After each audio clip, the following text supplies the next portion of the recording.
Hello, everyone, and welcome back to 101 Great Goals for another edition of Euro 2020 Talking Points. Now, I don't know about you, but Euro 2020 has provided us with some fantastic games so far, unless England are playing, which is, a little bit of a sore subject for myself. So this week, the Talking Points are we're going to be talking through England, Wales. Of course, Wales are through to the knockout phase of the competition. A fantastic tournament for them so far.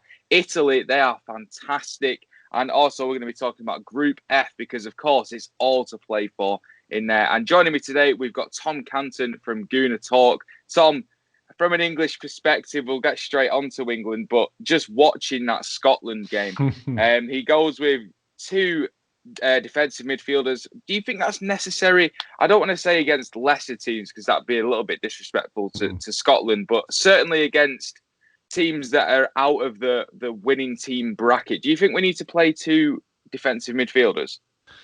It's an interesting one, isn't it? Because against Croatia, obviously, we played that same system. And the man that created the goal was Calvin Phillips. He was the man that played the ball through to Sterling to get that goal that was so necessary. So it's interesting because I see Declan Rice is obviously a lot more defensive than Calvin Phillips. I think the biggest kind of tell was the fact that he kept both of them on for the whole of the game. I think that's the main thing, is that if we were really kind of pushing to go for the victory, you probably would have taken one of them off, moved either Foden or Mount a little bit deeper and played someone alongside them, and then gone with kind of the 4-3-3 with the single pivot of Rice and then two central midfielders that can kind of attack.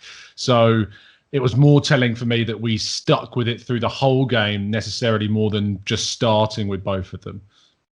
But where do you come at it on that point then? Because do you come at it from the point that Southgate's measured and he knows that Scotland had some big chances in, which was a fairly big game. It was built up. I don't think I've heard the name Gaza so much before a game of football. But do you think that was a measured approach from Southgate because he knows that realistically 4 points, if we get another point against Czech Republic, probably top of the group? Or do you think it's more he's very stubborn in the way that he likes to play his football and he just goes with the players that he knows rather than, because I know some people call him the anti-positive football manager, but do you think that's really the case? I think there's an element of it. I think there's an element of fear. Jose Mourinho spoke about it, didn't he? He said that he felt that by keeping Phillips on, it was almost as if he was fearful of losing that game. And it is frustrating from an England perspective because we've got arguably one of the most exciting groups of players that we've had in so long, and there's so much creativity and talent in what we were starting with Mount and Foden. But you've got Sancho on the bench. You've brought on Grealish quite late. We've got these other options around the team, and it just seems to me a little bit of fearfulness, a little bit of tentativeness, that he's not really going for it as much as we need to if we want to really unlock the true potential of what we've got in this squad.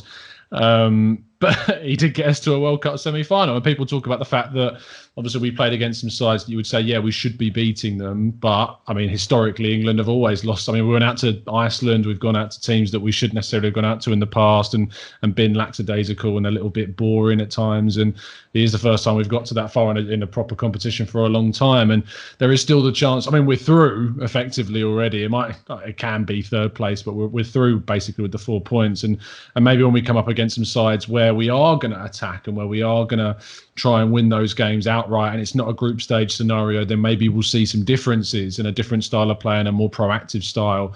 But yeah, it does feel a little bit kind of shackled is probably the word I'd use at the moment. Do you think then, I know you've just mentioned that England usually go out, and I think we're all very used to that. Do you think it's more a case of England fans are just, they cannot be satisfied. We want to win a tournament. We want it to come home. And that is where the crux of it. Or do you think England fans maybe need to be a little bit more realistic? Because I know I'm one of them and you're one of them. And I don't know what it is about England. We just want it to come home. I don't even think we expect it to, but we just want it to. No, absolutely not. We shouldn't be restrained at all. Like, we should want the best. We should want and expect. Because if you look at it, like, you see the teams that are in the tour. I mean, the fact is that England, I think, are fourth in the FIFA rankings at the moment. Anyway, it's not like we're like an outsider for this competition. We are considered one of the really better squads in the tournament. Whereas before, England have been quite far down that kind of spectrum and seeing the likes of it. I mean, we are, and categorically, if you've seen Spain play this tournament, far better than Spain, got a far better squad than Spain, and should be expected to do way more than them. Portugal, Belgium are amazing going forwards, but their defence is, I mean, Roberto Martinez would swap our defenders for theirs in an absolute heartbeat, I wouldn't think.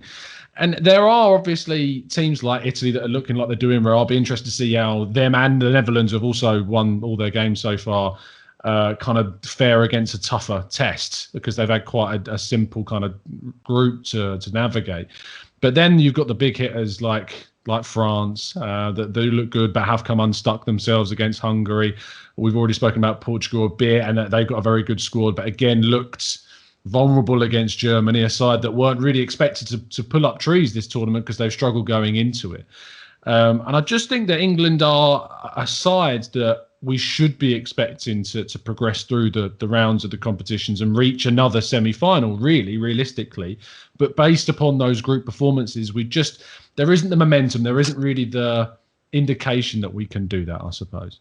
Mm-hmm. We all just want the same thing, don't we? We all just want to watch England play it's well. Coming home. It's coming home, son. I think we could, we could come into the tournament bottom of the world rankings, and we'd still be playing It's Coming Home. We'd still think it was coming home as well.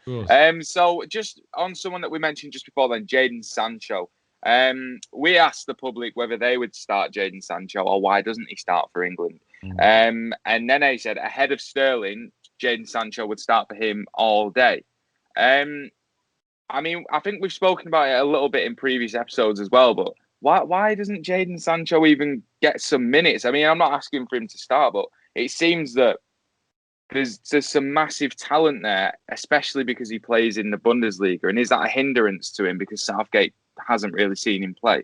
It shouldn't be, because I think England have suffered a lot in previous tournaments because we've had a very insular kind of squad. All the players have typically played in the Premier League, and we've kind of lacked that experience of players playing in other leagues. I mean, Spain, whilst did have a lot of Real Madrid and Barcelona players during those years, you had Premier League players in that squad. You had players playing in Germany. You had players playing in Italy at times. With the French squad, French players typically tend to leave France, as we know. And you look throughout that French team, there aren't too many that are playing in France. You've got your Mbappe and your Kimpembe. But beyond that, it's mainly abroad. And it's a really key bit of experience and talent that's needed to play in other leagues, and bringing that kind of together makes a really good squad.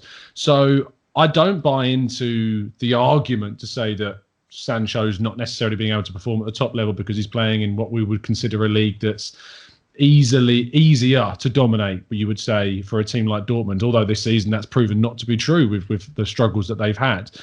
I think it is linked to that from Southgate's perspective, not my own. I think Southgate does perceive him playing maybe in the Bundesliga as to not put him on the same level as, say, the difficulties that maybe he feels that Sterling has had. And the fact that it is his first tournament, first kind of situation for him and for Grealish, etc. So it's a shame because he deserves the minutes more than Sterling does. He deserved to come on in the Scotland game. The fact that Sterling remained on the pitch that whole game was mind-boggling to me, especially considering you've got 5 subs you can make in the game and we made 2. So Sancho should be being given more minutes, but the only reasoning I can think of is because it's linked to that Bundesliga and it's linked to that inexperience. That's why Southgate maybe isn't playing him. I mean, just from a statistical point of view, 19 goal contributions in 26 games last season, 33 in 32 games in the season before that. I mean, he's definitely a talent, and let us know in the comments below what you think of Jaden Sancho and whether you think he should be starting or at least playing for England as well. Just before we move on from England's perspective then, and that group, Scotland played rather well. They've got a point now from the first game. I mean, I think the game against Czech Republic was a massive one for them, and it's a test that they fell short in. But Czech Republic seemed to be quite a decent outfit going forward in the tournament. Where do you rank Scotland's chances then? Because Switzerland's win last night means that there is a team on 4 points that may not sneak through in the third place standing. So can Scotland get through? I was really disappointed with Scotland in the first game against Czech Republic. I kind of backed them to have a decent tournament. I think that the loss of Kieran Tierney was massive. I mean, that's their second, arguably some would say their best player in the squad and the most influential on that left centre-back role. And it showed against England because he was, for me, the best player on the pitch that night. And I know I am an Arsenal fan and that may come across a bit biased, but I genuinely did feel he was the best player on the pitch. And that's so key for them when they play Croatia, who, by the way, I feel have been arguably the worst team in the group. But I think Scotland's performance against England did demote Croatia down to that bottom place in the group in terms of performance. So they have a real chance. And the fact they've got Hampden Park behind them as well is going to be huge as well. So I feel like they can get a win against Croatia because Croatia just seemed to lack that cutting edge in the final third. Perisic's goal against Czech Republic in that 1-1 draw showed the glimpse of what they can do. But they looked vulnerable. Czech Republic again showed why they're going to be a threat against England in the final match day. So I'd give Scotland good chances to hit that 4 points. But whether they can then progress, as you've already said, there is going to be probably a 4-point team that maybe misses out. So it's about how confident their victory will be against Croatia should they achieve it, of course. Yeah, fantastic. Do you know what? The Scotland fans were brilliant as well. I'll just put that out there, like taking over London. And it was nice to see people having a good time again. So I fully hope that Scotland get through because their fans deserve some good trips. Moving on then, Wales. What an achievement from Wales. They go through second in that group. Not many people would have predicted, myself included, that Wales would have been second ahead of the likes of Switzerland. So, and Turkey. What a flop they've been. But I mean, they were quite good against Italy as well. Now Italy rotated a lot. Gareth Bale should have scored. 100% should have scored. So how big of an achievement is that for Wales, do you think, with the squad that they've got? Well, we keep saying this, don't we? We keep saying, like, oh, wow, like an amazing achievement for us. Because they're a possibility they're actually, like, decent. Like, they're actually a decent side. And they've got some good players. And you think about, like, we think of it as Bale and Ramsey and then the rest of the team. But actually, I mean, Rodon's playing for Spurs. If I take my Arsenal hat off for a second, like Rodon doing well for Spurs. You've got James playing for Man United, of course, as well. You've got Harry Wilson coming off the bench. You've got Nico Williams, who I thought would be starting pretty much every single game, but he's not really getting a look in too much, to be honest. But Ramsey and Bale obviously have run the show pretty much. I've really appreciated Morel as well. I think he's from playing for Luton and he's done really well in their midfield. Allen doesn't seem past it at all playing in the midfield either and has helped them kind of keep the play ticking over.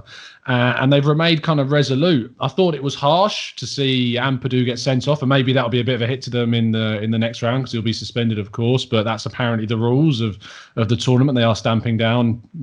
I mean, the pun works perfectly, but they are stamping down on that incident specifically. So. If that hurts them. But yeah, they are a decent side. I think Switzerland were poor actually in the first game against them, and I thought Switzerland kind of showed their mettle against Turkey, but as have pretty much everyone against Turkey, or as you said, have really let down their support. I mean, I know quite a few Turkish fans, and they genuinely are embarrassed by how bad they were considering the quality that's in that side. Yeah, and they had a good run as well going into well, not coming in this year, but they had a great qualifying campaign. And yeah, it's they had the youngest squad as well. They had the whole youngest squad on average across the whole tournament, so maybe that inexperience led into it.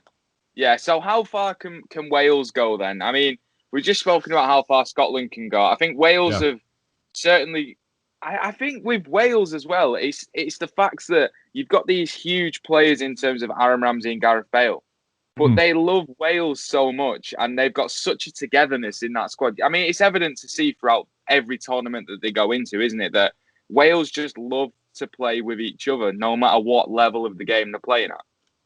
I think it's a case of when you look at where they can go, it is always going to rely upon their opponent. Like we look at who they could get, and I mean, just looking up now, they're going to be playing most likely one of Finland, Denmark, or Russia, and of course we'll find that out later on today as to what will happen.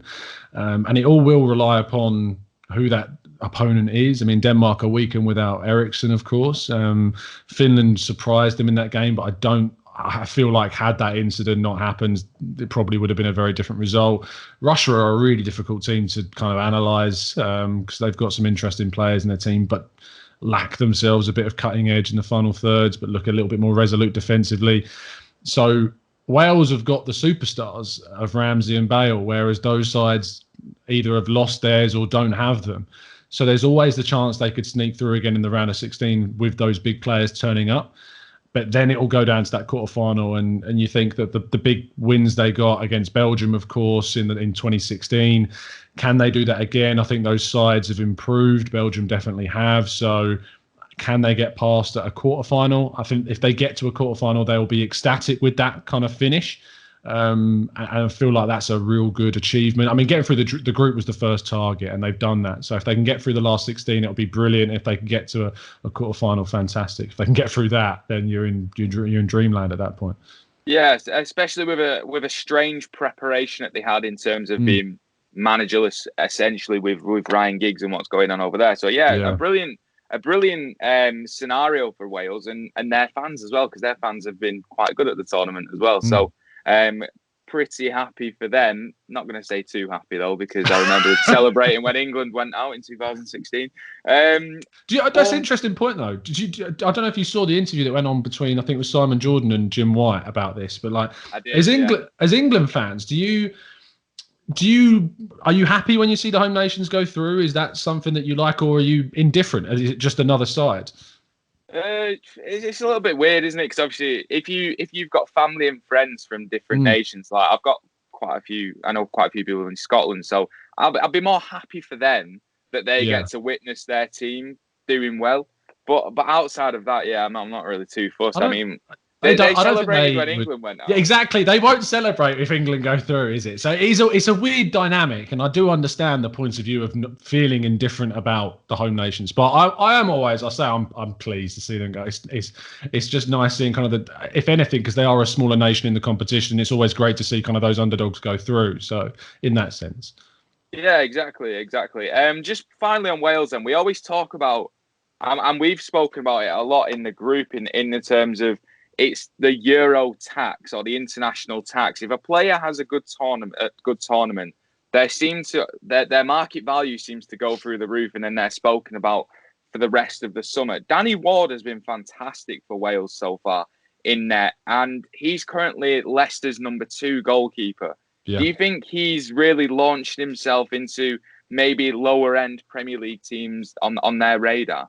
I definitely do. I think that he will now look at that competition as well, and his agents will obviously be saying to him, look, you're putting yourself in the market here, and you're probably earning yourself another move. And it's interesting because it will be dependent upon what clubs go in for him, whether it's like a high-level Championship, low-level Premier League, but he does seem that that's the kind of level.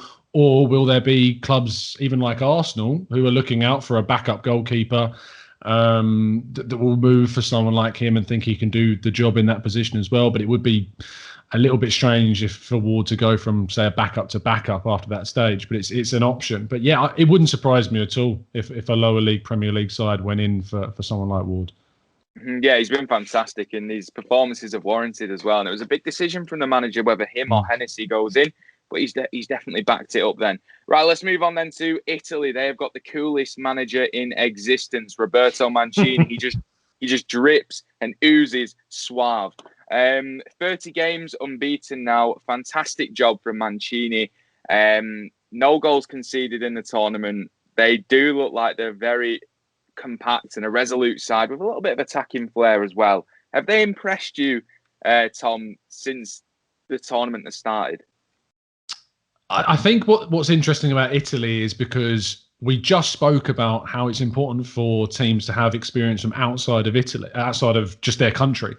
But ironically, Italy don't have too much of that. Most of their side is playing in Serie A. It's just you think of Jorginho in the midfield, but the rest, Verratti, of course, even at PSG, but he hasn't really played too much. The rest are all entirely based in Serie A. And actually, Serie A has been very successful across the whole tournament. I mean, the amount of stars of the matches they've won, Lukaku and Ronaldo, of course, winning it as well. Gosens for Germany, all of these guys playing in Serie A, and Serie A is showing to be a real force. And Italy are benefiting that a lot.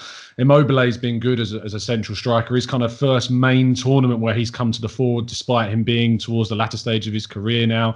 Their midfield is working completely perfectly. I mean, Verratti's injury was a bit of a threat, but Locatelli came in and has been brilliant. Not known for scoring too many goals, but he popped up with 2 goals, of course, in their match. And then you've got kind of the wing backs in Spinazzola, who gets much further forward than Di Lorenzo. And of course, Florenzi being injured again, they thought he would be a bit of a problem. But Di Lorenzo has slotted in and very solid defensively. Kind of he stays reserved while Spinazzola gets up the left-hand side and looks threatening. Insigne, again, is an interesting character because he's been a bit inconsistent for Italy internationally. He's come into the tournament and really performed. And on the other side, Mancini had the big call to make between whether he goes with Berardi or with Chiesa. And it looks to be that Berardi was the right choice. And it's great to see kind of teams like Sassuolo, for instance, represented in that Italy team and showing their quality. And I'm sure, as you said, with the Euro tax for Ward, they'll certainly be benefiting from that this summer after the tournament finishes. Yeah, 100%. And it's do you know what? I think it's nice to see Italy doing well because I just think they're such a passionate nation who just loves football. And it is nice to see them. I know we said do I think it's nice when the home nations do well. But Italy just love football. You're supporting Italy over Wales is what you're saying. Yeah, 100%. I mean, Italy, they're just maniacs as well. They love football. And I just love that about them. Can they go all the way for you? I know it's going to be tough. You've got big teams in there, Belgium, France. And no one expected Italy to go all the way. So even if they get to a semi-final, final stage, I think that's a job well done for Roberto Mancini. Yeah. But we've seen stranger things happen. You know, the mind always goes back to Greece in 2004. Yeah, I think that underselling Italy a little bit. No, I'm saying we've seen stranger things. Of course. I think with Italy is the thing is we, as I said with the Netherlands, is we haven't yet seen them really tested yet. And what they had a really good qualifying campaign. I mean, they won all their Euro qualifying games, but since then in 2020 there were some performances that were slightly off, and they did drop some points in Nations League and stuff like that. So when they do get a big side, and they could do depending on where they finish in that, well, obviously where the other teams finish in the groups that they're going to be coming up against.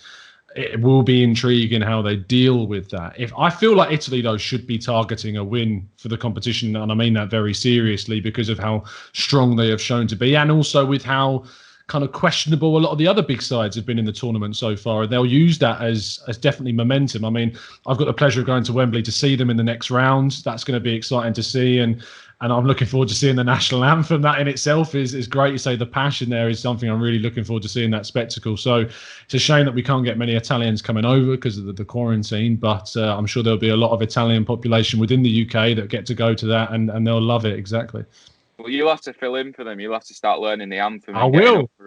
Yeah. 100%. So, quickly then, just moving on to Group F, all to play for now. I mean, what a ridiculous... We always thought this group might be close because of the teams that are in it, but Hungary have thrown up a surprise there. I mean, France dropping a guaranteed 3 points. Could that come back to bite them? Because they've got to play Portugal in the last game. And for either one of those teams, whoever doesn't win is probably going to finish third, because Germany, we expect to beat Hungary.